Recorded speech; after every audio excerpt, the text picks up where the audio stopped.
अस्सलाम वालेकुम गाइस, मेरा नाम डॉक्टर मोहसिन है और आज मैं आपका होस्ट हूँ। Welcome to exami medical. I am the CEO founder of exami medical. आज हम आए हैं gamma knife radio surgery centre, Dow hospital के अंदर है ये, ओझा कैंपस में। तो अभी हमने यहाँ से अंदर चलना है। इस डिपार्टमेंट के हवाले से बहुत सारी बातें हैं जो कि मैं चाहता हूँ हम लोगों को बताएं। हमारे पास काफ़ी सारे डॉक्टर्स हैं यहाँ पर जिनका हम छोटे छोटे इंटरव्यूज़ भी लेंगे। उसके अंदर सबसे इम्पोर्टेंट पर्सनैलिटी है जिनसे मैं आप लोगों को मिलवाना चाहूँगा, वो है डॉक्टर आतिफ मंशा। एक ये असिस्टेंट प्रोफेसर हैं और रेडिएशन ऑन्कोलॉजिस्ट हैं। तो आए अंदर चलते हैं फिर। क्या हाल है, कैसे हैं? सर मैं डॉक्टर मोहसिन है, आप डॉक्टर आतिफ। डॉक्टर आतिफ मंशा असिस्टेंट प्रोफेसर रेडिएशन ऑन्कोलॉजिस्ट हैं हमारे पास। आज ये हमें यहाँ का थोड़ा टूर देंगे इंशाल्लाह, और कोशिश करेंगे जितनी हम इंफॉर्मेशन यहाँ से ले सकें आज ले लेंगे इंशाल्लाह। चलिए सर, आप बताएं। चलिए, बहुत शुक्रिया आपका यहाँ आने का डॉक्टर मोहसिन। जी सर। ये हमारा गामा नाइफ का सेंटर है जहाँ पे हम ब्रेन ट्यूमर्स को रेडिएशन देते हैं। आइए मैं आपको दिखाता हूँ।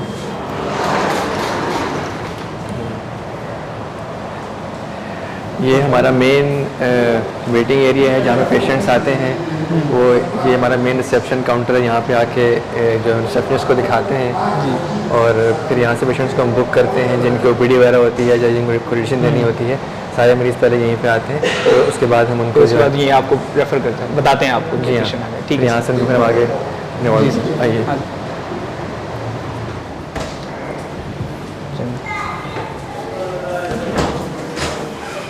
Thank you. ये बेसिकली हमारा रेडिएशन कंट्रोल एरिया है। ठीक है, यहाँ पे किसी भी आम फर्द को आने की इजाज़त परमिशन नहीं होती, क्योंकि ये रेडिएशन एक्सपोजर के चांसेस यहाँ पे ज़्यादा हो सकते हैं। इसलिए ये कंट्रोल्ड एरिया है। यहाँ पे सिर्फ मरीज़ और रेडिएशन वर्कर्स ही आ सकते हैं। सही है, ठीक है। एक एंट्रेंस हमारा यहाँ से भी है। ऐसे मरीज़ जो कि स्ट्रेचर वगैरह पे होते हैं उनको हम यहाँ से अंदर ले आते हैं, और जो मरीज़ खुद चल के आ सकते हैं वो जिस रास्ते से हम आए वहीं से वो आ सकते हैं। ठीक,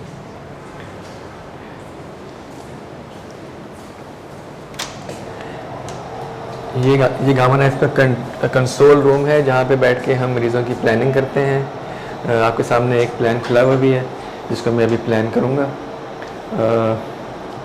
और जो भी ट्रीटमेंट डिलीवरी होती है रेडिएशन की वो भी इसी रूम से हम सारा कंट्रोल करते हैं।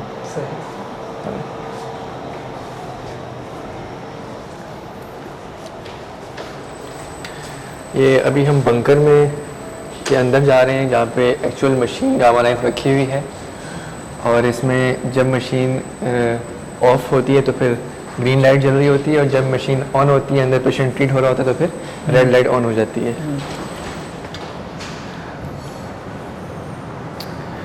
ये हम बंकर के अंदर आ गए हैं। बंकर बेसिकली स्पेशली डिज़ाइन होता है। इसकी दीवारें और इसकी शील्डिंग प्रॉपर की जाती है ताकि जो भी शुआएँ हैं वो बाहर सिक्योर रहे और बाहर ना जा सकें, और बाहर जो लोग फिर रहे हैं वो शुआओं से महफूज रहें। ये गामा नाइफ की मशीन है। बेसिकली ये गामा नाइफ का सबसे लेटेस्ट वर्जन है जो कि अभी यूज़ में है। गामा नाइफ आइकन कहते हैं इसको, और ये हम पिछले 1 साल से इस पर अपने मरीज़ों को शुआएँ दे रहे हैं, और तकरीबन अभी तक हमने 500 से ज़्यादा मरीज़ों को ट्रीट कर चुके हैं। 1 साल में बिल्कुल।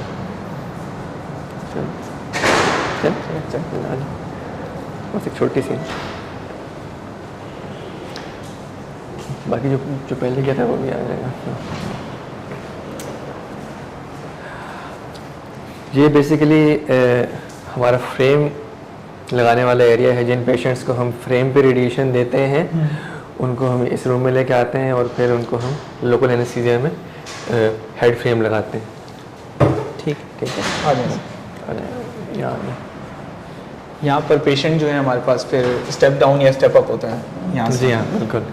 तो जिन पेशेंट्स को वहाँ से फ्रेम लग जाता है, फिर वो जो फ्रेम के बाद फिर वो एक्चुअल बंकर में जाते हैं, वहाँ पर उनको रेडिएशन डिलीवर की जाती है। फिर रेडिएशन डिलीवरी के बाद जब वो बाहर आते हैं तो ये हमारा रिकवरी एरिया है। पेशेंट्स यहाँ पे रिकवर होते हैं। अभी पेशेंट बैठी हुई है एक, ठीक है, और फिर यहाँ से फिर उनको डिस्चार्ज समरी दे के डिस्चार्ज कर देते हैं। तो पोस्ट ऑप असेसमेंट भी होता होगा जैसे पेशेंट का होता है कि ना, एक तो ये जो पेशेंट होते हैं हमारे पास, ऑप तो आप नहीं कहेंगे, पोस्ट ऑप नहीं है, बट बेसिकली ये है कि पोस्ट ट्रीटमेंट असेसमेंट पेशेंट की होती होगी, जिसमें हम देखेंगे कि ना क्या क्या चीज़ें हम देखते हैं जिससे कि हम पेशेंट को थोड़ा बहुत यहाँ पर वेटिंग तो करवाते होंगे उनको। मोस्ट कॉमनली जो हम यहाँ चेक कर रहे होते हैं ये कि पेशेंट के वाइटल्स स्टेबल रहें, पेशेंट को कोई भी नोज़िया, वॉमिटिंग या हेडेक की शिकायत ना हो रही हो, और अगर हम उनको एक घंटे तक उनको ऑब्जर्व करते हैं और अगर वो स्टेबल रहते हैं, कोई कंप्लेन नहीं होती तो फिर डिस्चार्ज कर देते हैं। और इसके अलावा हम लोग उनको अपने कॉन्टैक्ट नंबर्स भी दे देते हैं कि अगर इन केस कोई इशू होता है और उनको समझा देते हैं कि आपको ये इश्यूज़, ये कंप्लेंट्स हो सकती हैं, और अगर ये हों तो फ़ौरन से इमरजेंसी में आ जाएं या हमसे रब्ता कर लें। ठीक है सर। तो ये 24 आवर ये खुला हुआ होता है? हमारा डिपार्टमेंट 24 आवर्स नहीं है, हमारा डिपार्टमेंट सिर्फ आउट पेशेंट बेसिस पे है। बिल्कुल। तो एमरजेंसी में लेकिन हमारे एमरजेंसी में वो आ सकते हैं, डाउ के, हाँ डाउ एमरजेंसी में आ सकते हैं, वहाँ से उनको हम सही देख सकते हैं।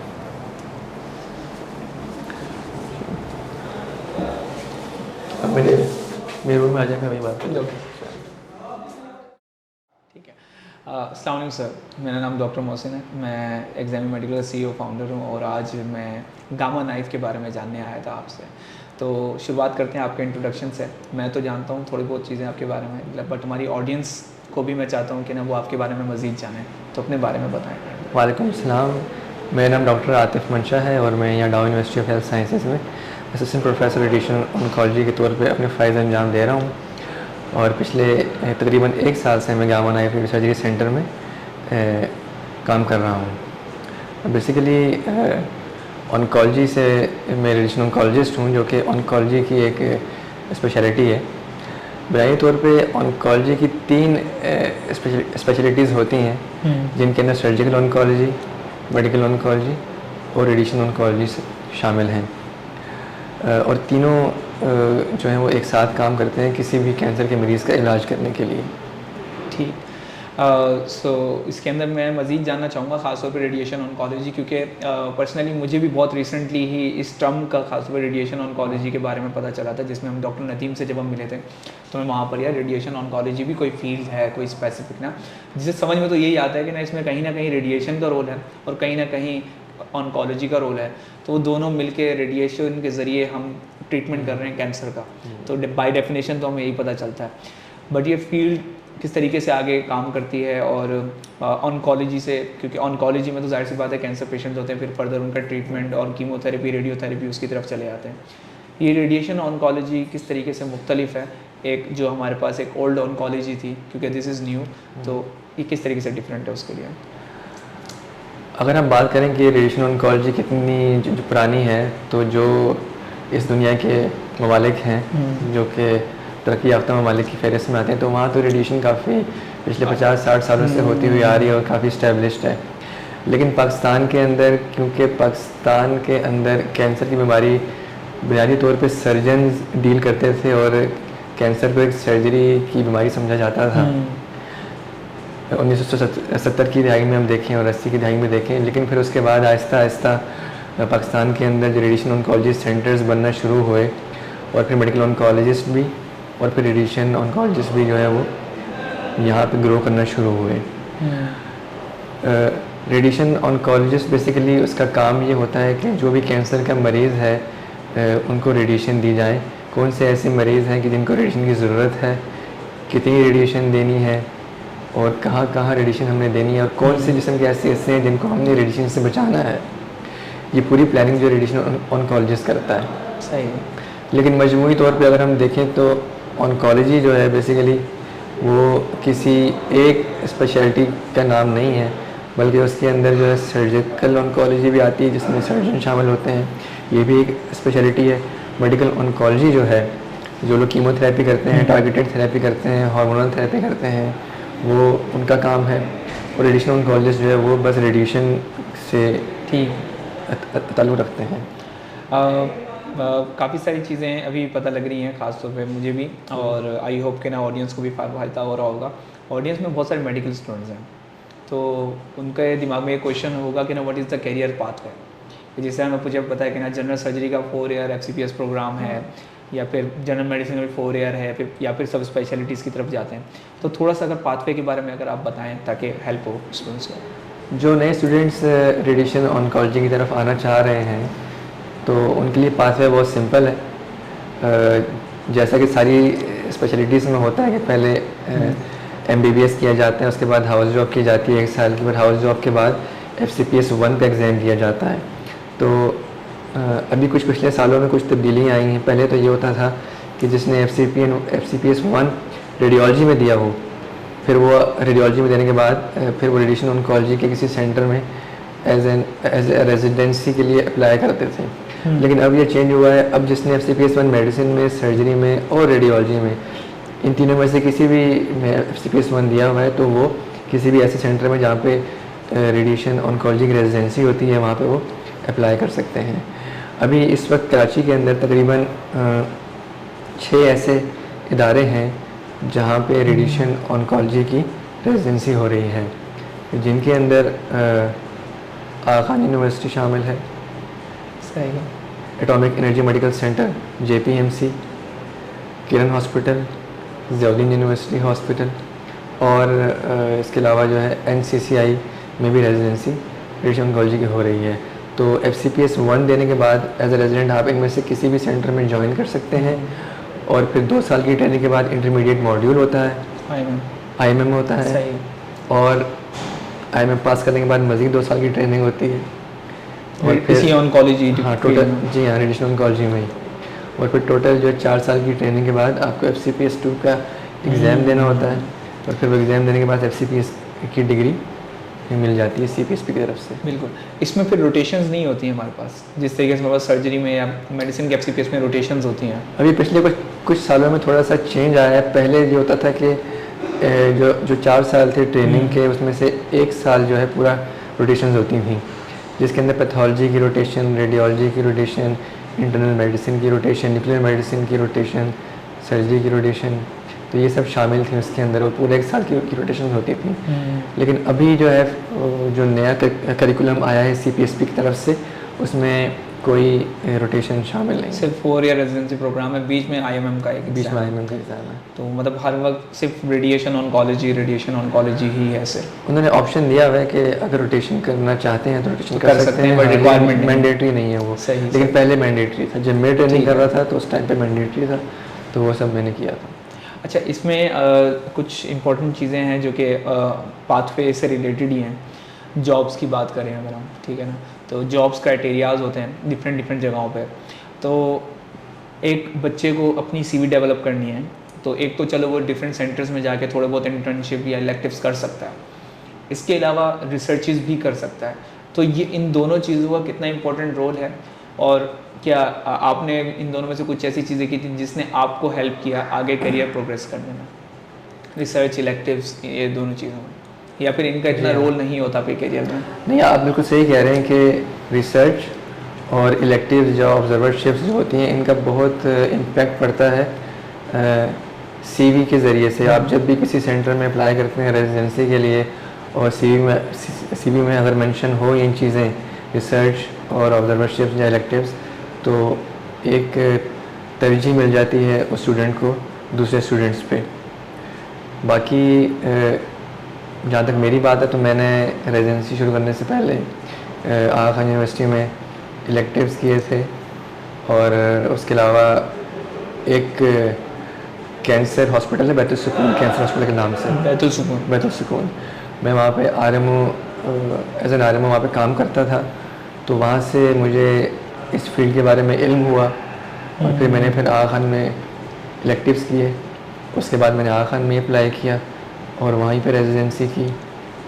फिर वहाँ रेजिडेंसी करने के बाद मैंने जब रेजिडेंसी वहाँ शुरू की, तो बीइंग अ रेजिडेंट कुछ रिक्वायरमेंट्स होती हैं CPSP की तरफ से, college of physicians and surgeons of Pakistan की तरफ से, कि रिसर्च करनी है और पब्लिकेशंस करनी है, डिसर्टेशन होती है, सिनॉप्सिस, ये सब चीज़ें वहाँ पे की।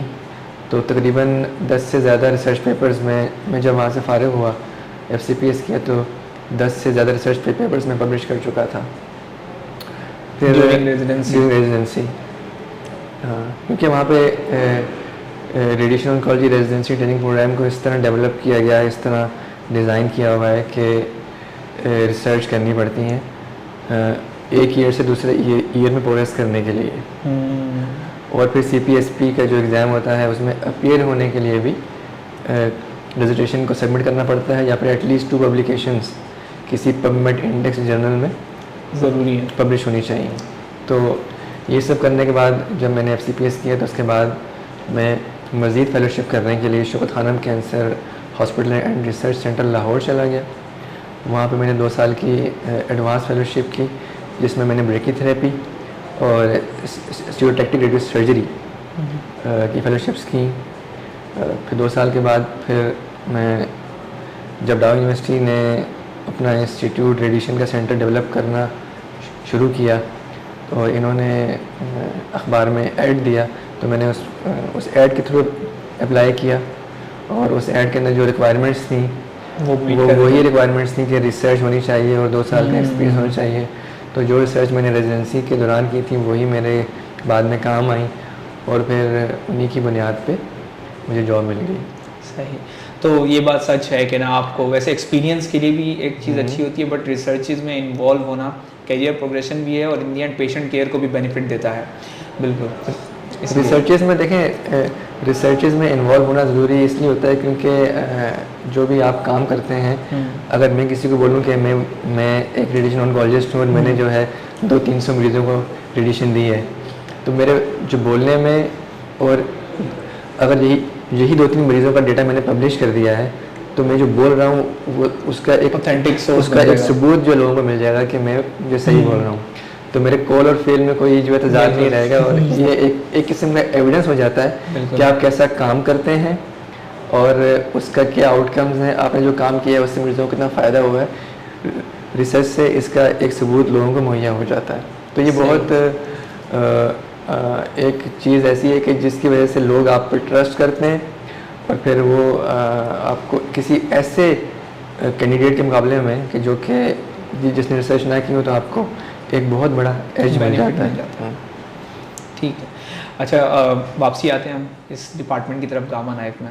तो अगेन रेडिएशन ऑन्कोलॉजी भी होगा यहाँ पर या फिर दूसरे डिपार्टमेंट्स भी होंगे और एक टीम वर्क की शक्ल में काम होता होगा, तो उसके बारे में ज़रा बात करेंगे।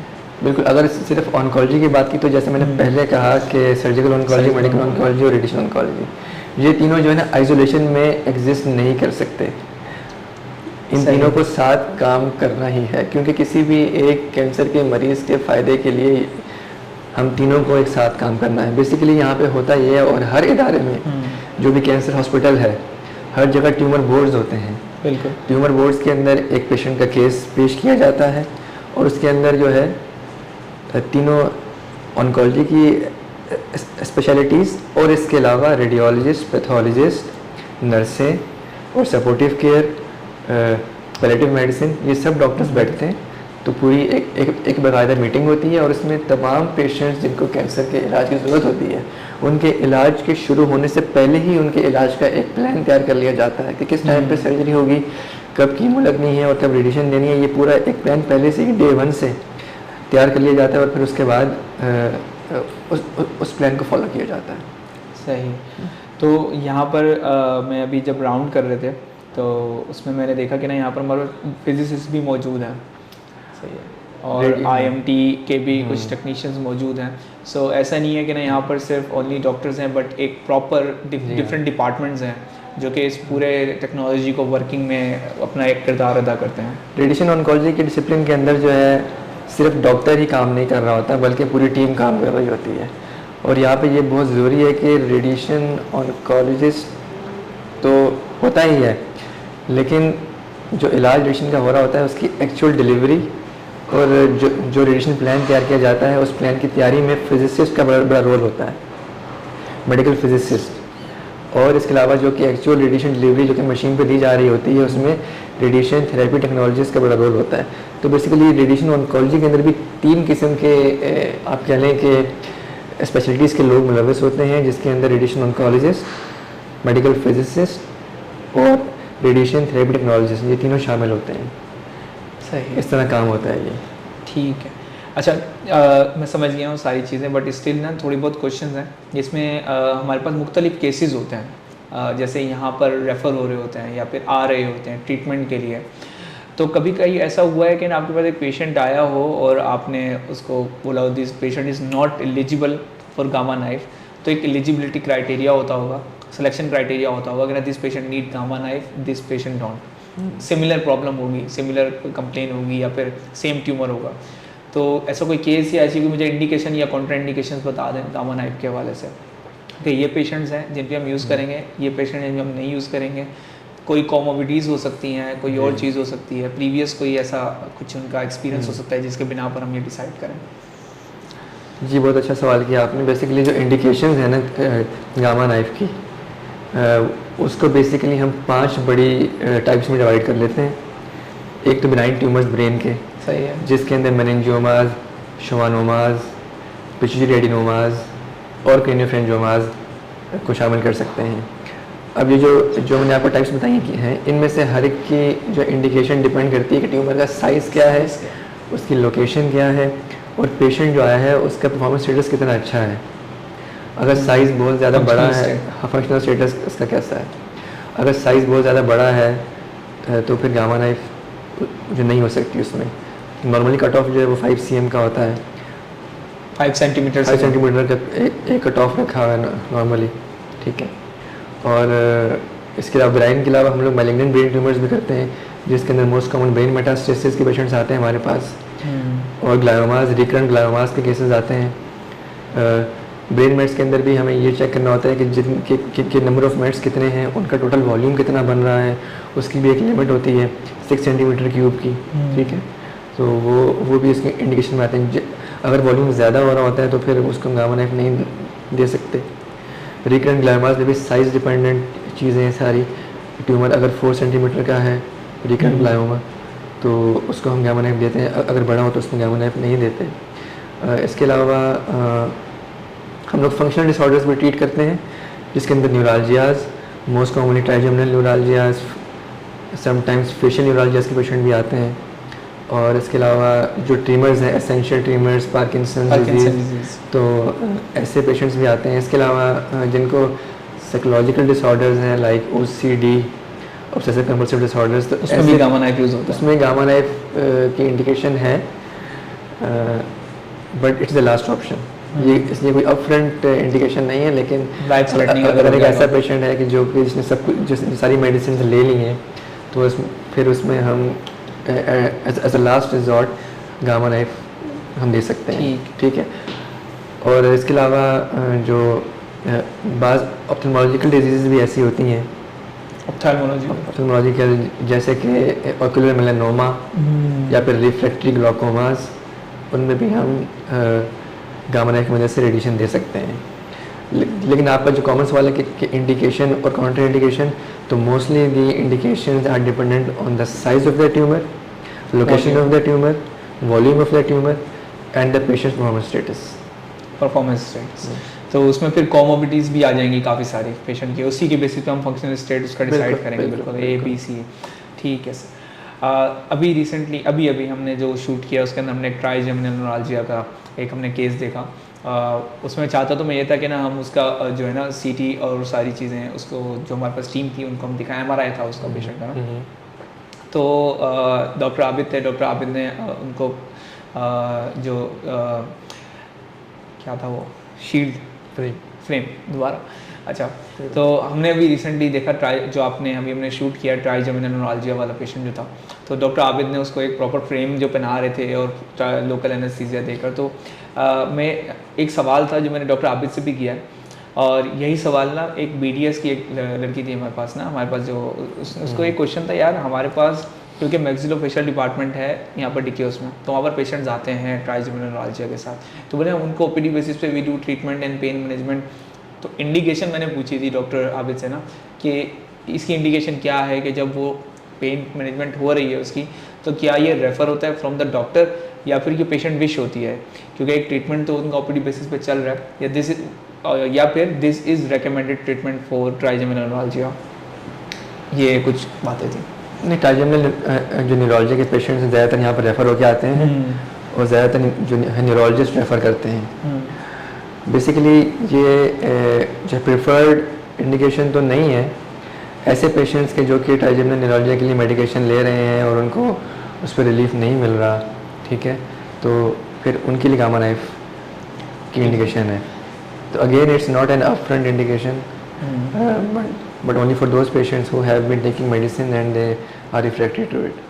तो जिस तरह हमारे पास ये पेशेंट था ट्राइजेमिनल न्यूरalgia, तो इसका भी I think she took a lot of treatment, लेकिन उसको बेनिफिट नहीं मिला, बेनिफिट नहीं हुआ। हाँ। और अभी भी शी वाज इन पेन। जब हम मतलब उसको कर रहे थे शी वाज इन पेन। तो अब इसके हवाले से मज़ीद जो है ना वो मैं आपसे ये जानना चाहूँगा कि ना जिस तरह ये केस है, तो इस तरह के पहले हमने केस ट्रीट किया है जिसमें ट्राइजेमिनल न्यूरalgia का केस हो और उसका एक सक्सेसफुल ट्रीटमेंट हो गया और वो बिल्कुल पेन फ्री हो चुकी हो और उसको फिर आगे कोई मेडिकेशन फर्दर लेने की ज़रूरत ना पड़ी हो?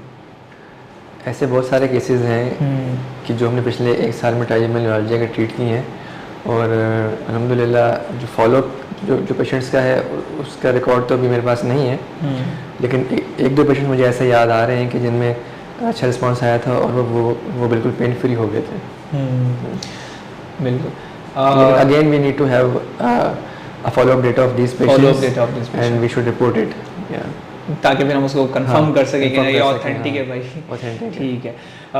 Any other interesting case that you want to discuss, और आपके पास हो कोई केस ऐसा जो कि आप बताना चाहें? कोई भी हो सकता है, कोई इंटरेस्टिंग केस आपको याद हो? Mostly being a radiation oncologist I mostly do brain metastasis, और मैंने जो ब्रेन मेट्स के अंदर यही देखा है कि पेशेंट की सिलेक्शन अगर अच्छी की जाए तो उसमें रिस्पॉन्स भी बड़ा अच्छा आता है। तो मुझे ऐसे अपने एक दो केसेस याद हैं कि जिनमें मैंने रेडिएशन दी, गामा नाइफ से रेडिएशन दी ब्रेन मेट्स को, और उनकी डिजीज़ पूरी डिसअपीयर हो गई और पेशेंट्स भी अच्छा परफॉर्म कर रहे हैं। सो इख्तिताम करते हैं। तो आपने जिस तरीके से बात की ना कि पहले एक लोग सोचते थे कि यार ट्यूमर है तो surgery is the last resort हमारे पास ना, बट यही है कि ना अब क्योंकि टेक्नोलॉजी एडवांसमेंट में है तो हम अगर अर्ली डायग्नोस करके पेशेंट का और उसका अगर ट्रीटमेंट किया जाए तो वो उसके आउटकम बहुत अच्छे होते हैं पेशेंट्स के। अगेन इट डिपेंड्स उनके वही जो ट्यूमर का साइज़ है, वॉल्यूम है, उसके फंक्शनल स्टेटस है, उसके ऊपर ज़रूर डिपेंड करता है, but it's a good step ahead in the field of medicine. और जैसे मैंने डिस्कस किया डॉक्टर आबिद से कि ना there are still more to come in future, काफ़ी सारी चीज़ें और भी आनी है। ठीक है। हाँ, तो अब फ्यूचर के हवाले से कि क्योंकि मैं आपसे भी बात कर रहा था और मैं यहाँ पर देख भी रहा था क्योंकि मैंने इसको बनते हुए देखा है। बीइंग अ स्टूडेंट ऑफ डाउ इंटरनेशनल मेडिकल कॉलेज या डाउ यूनिवर्सिटी का स्टूडेंट, तो मैंने इसको बनते हुए देखा है। तो हमें नहीं पता था कि क्या बन रहा है क्योंकि इसकी थीम बिल्कुल डिफरेंट है। डाउ की थीम बिल्कुल एक ब्रिक्स वाली वॉल्स वाली थी, तो वी थॉट कि यार पता नहीं क्या बन रहा है, but when we came to know कि कुछ बन रहा है, और इसके लिए आपसे भी बात हुई कि नहीं थोड़ा सा एक्सपेंशन का भी प्लान है। तो ख़ास तौर पे इस डिपार्टमेंट का और इसके साथ साथ इस फील्ड का फ्यूचर क्या लगता है आपको? जैसे हमारा सर्जरी में था ना, पहले ओपन सर्जरी होती थी, लेप्रोस्कोपी, फिर रोबोटिक की तरफ आ गए, तो अब हम मूव कर रहे हैं टुवर्ड्स टेक्नोलॉजीज़, तो उसमें आप क्या कहते हैं? नहीं, जैसा कि आपने कहा था ये बिल्डिंग आपके सामने बनी है और आप इसको देख रहे थे जब बन रही थी, तो मैं भी आपको बताऊं कि मैं भी जो है DMC का ग्रेजुएट हूँ, और जब ये डाउ यूनिवर्सिटी जब बन रही थी तो मैं भी आपकी तरह इसको देख रहा था कि ये जब बन रही थी। और मैं डाउ यूनिवर्सिटी का जो फर्स्ट MBBS का बैच था, DMC का डाउ यूनिवर्सिटी का, तो मैं उस बैच से हूँ, मैं फर्स्ट बैच से डाउ यूनिवर्सिटी के। तो ये सब यूनिवर्सिटी मेरे सामने बनी है और मैं इसको ऐसा ही फील करता हूँ कि जैसे मेरा अपना घर है डाउ।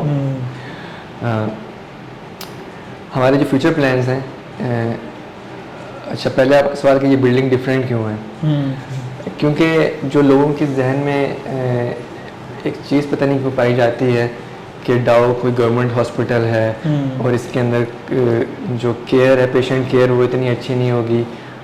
तो हमने ये चीज़ जहन में थी हमारे, फिर उसी को देखते हुए हमने पहले ही कहा था कि ये वाली बिल्डिंग जो है गामा नाइफ की बिल्डिंग और रेडिएशन का सेटअप जो यहाँ लग रहा है, और एक कॉम्प्रिहेंसिव कैंसर फैसिलिटी जो हम आगे बनाने जा रहे हैं, उसको हम इस तरह बनाएंगे कि वो डाउ से थोड़ी डिफरेंट हो। Although it's a part of डाउ यूनिवर्सिटी हॉस्पिटल, लेकिन थोड़ी सी इसकी शेप और लुक डिफरेंट हो, और लोग जब यहाँ आए तो उनको जो है एहसास हो कि वो किसी मुख्तलिफ जगह पे आए हैं। तो ये पीछे हमारे जहन में एक थीम थी, तो उसी को हमने फॉलो किया। तो अभी हमने यहाँ पे गामा नाइफ सेंटर हम पिछले 1 साल से चला रहे हैं और तकरीबन 500 से ज़्यादा मरीज़ों को हम रेडिएशन दे चुके हैं। हमारे फ्यूचर प्लान्स ये हैं कि हम जो गामा नाइफ को ही हम एक्सपेंड करेंगे, अपनी बिल्डिंग को मज़ीद कंस्ट्रक्ट करेंगे, और अभी आप देखेंगे कि अगले 6 महीनों के अंदर अंदर इंशाल्लाह ताला MR क्लिनिक यहाँ पे इंस्टॉल हो जाएगी। MR लेनिक बेसिकली लेनिक वो मशीनें होती हैं कि जिनकी वजह से हम लोग रेडिएशन देते हैं पूरे जिस्म को।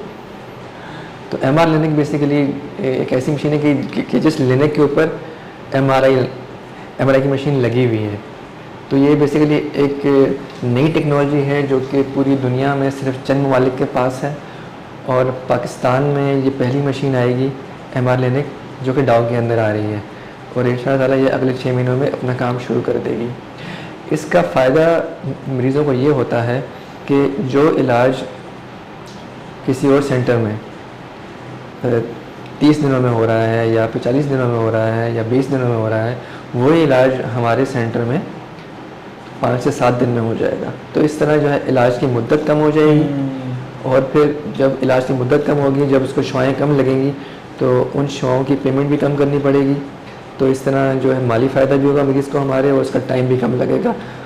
और इस मशीन का जो सबसे अहम फ़ायदा ये है कि जब हम रेडिएशन दे रहे होते हैं, किसी भी मरीज़ को ट्यूमर को दे रहे होते हैं, तो आम तौर पर जो मशीनें अभी इस वक्त मौजूद हैं मुल्क के अंदर, उसमें रेडिएशन देने से पहले एक हम CT स्कैन करते हैं और पेशेंट की पोजीशन को और ट्यूमर की पोजीशन को चेक करते हैं कि वो अपनी लोकेशन पे है कि नहीं है, जहाँ पे रेडिएशन की बीम हिट कर रही है वहाँ पे है कि नहीं है।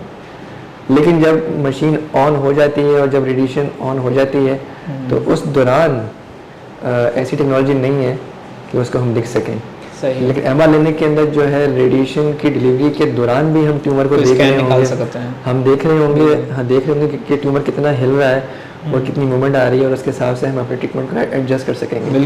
बिल्कुल। और इसका फ़ायदा ये होगा कि एक तो हम ट्यूमर को एक्यूरेसी भी आएगी, एक्यूरेसी प्रिसीजन से ट्यूमर को डोज दे सकेंगे, और आसपास के जो नॉर्मल टिश्यू है उसको हम बहुत आराम से बचा सकते हैं, जिसकी वजह से रिएक्शंस बहुत कम आएंगे पेशेंट्स को। तो एक तो उनका टाइम बचेगा, उनके पैसे बचेंगे, और फिर जो रेडिएशन जो सबसे अहम फ़ायदा है कि उनकी ट्रीटमेंट रेडिएशन एक्सपोजर बहुत कम होगा, और ट्रीटमेंट उनका बहुत एक्यूरेट होगा, प्रिसाइज होगा। समझ गया। तो अभी भी काफ़ी सारी चीज़ें मतलब आगे प्लानिंग में हैं, और जाहिर सी बात है ये भी फील्ड का ही पार्ट है, तो हम इसको एक नेक्स्ट स्टेप इस फील्ड भी मान सकते हैं जो कि पाकिस्तान में है। खासतौर पे दुनिया में तो काफ़ी सारी टेक्नोलॉजीज़ पे ऑलरेडी काम चल रहा है, शायद हमें पता भी ना हो कि ऑलरेडी वो जिन टेक्नोलॉजीज़ पे काम कर रहे हैं, बट इट्स गुड टू सी कि ना पाकिस्तान में ये चीज़ें स्टार्ट हो रही हैं। और हमारी कोशिश यही है कि ना हम अपने चैनल के थ्रू जो एग्जामी मेडिकल है उसमें हम लोगों को अवेयर करें, जितने भी हमारे स्टूडेंट्स हैं या इवन पब्लिक भी हमारे पास मौजूद है इस डिपार्टमेंट के बारे में, और इसके अलावा जो इसके जैसे और डिपार्टमेंट्स हैं उनके बारे में भी, जिस तरह हमने उनके बारे में बात भी की है, ताकि अगेन पेशेंट का डिसीजन लेने में डिले ना हो। क्योंकि बहुत सारे पेशेंट्स होते हैं उनका डिसीजन डिले हो रहा होता है बिकॉज दे डोंट नो। ऐसे पेशेंट्स भी होंगे जो एटलीस्ट जब उनके माइंड में बात होगी तो they will talk about it, और जब वो कंसल्ट करेंगे तो क्या पता वो पेशेंट कैंडिडेट हो इस चीज़ का और उसका ट्रीटमेंट हो जाए, इससे पहले कि वो डिज़ीज़ अभी फैलना शुरू नहीं हुई और फैल के वो फिर बाद में उसको और मज़ीद तंग करे। जी, पेशेंट डिलेज बेसिकली वो इसी वजह से आते हैं, क्योंकि ऐसे सेंटर्स बहुत कम है पाकिस्तान के अंदर कि जहाँ पे एक छत तले तमाम सहूलियात मरीज़ों के लिए हों। क्योंकि आमतौर पे ये होता है कि पेशेंट एक डॉक्टर को दिखाते हैं एक जगह पे, और फिर वो उनको दूसरी जगह पे रेफ़र कर देते हैं CT स्कैन के लिए या एंडोस्कोपी के लिए। तो इस तरह पेशेंट जो काफ़ी यहाँ से वहाँ जाते रहते हैं। तो हमारी यही कोशिश है कि हम एक ऐसा इदारा बनाएँ जो जो गामा नाइफ को, कि एक छत तले कीमोथेरेपी की सहूलियात भी, सर्जरी की सहूलियात भी और रेडिएशन की सहूलियात भी पेशेंट को मैसर आएँ, और उससे कहीं जाना ना पड़े और उसका इलाज बर वक्त शुरू हो सके। क्योंकि जितना इलाज जल्दी शुरू होगा उतना बीमारी को ठीक करने के चांसेस ज़्यादा होते हैं। जितना देर करेंगे तो बीमारी फैल जाती है और फिर बीमारी का इलाज मतलब बीमारी ख़त्म नहीं हो सकती। तो इसलिए बिल्कुल। चलें सर, बहुत बहुत शुक्रिया आपके टाइम का। आज काफ़ी ज़्यादा टाइम मिल गया आपका, बट ये है कि अल्हम्दुलिल्लाह सेशन अच्छा गया है। हमने चीज़ें जो हमें चाहिए था वो बहुत सारी चीज़ें हमें मिली हैं, बट अभी ये है कि ना अभी भी हो सकता है बहुत सारी चीज़ें बाकी हों। जी इंशाल्लाह एक और विज़िट ज़रूर करेंगे, बिल्कुल, ताकि हम फिर आके मज़ीद सिर्फ आपसे बात करें और कोई और चीज़ें भी हैं जो कि हमने डिस्कवर करनी है। बहुत शुक्रिया आपका कि आप यहाँ तशरीफ़ लाए, और ये आप खुद भी डाउ मेडिकल से ताल्लुक़ रखते हैं, तो ये आपका अपना इदारा है और आप जब मर्ज़ी चाहें यहाँ आ सकते हैं। Thank you so much. बहुत शुक्रिया। Thank you sir.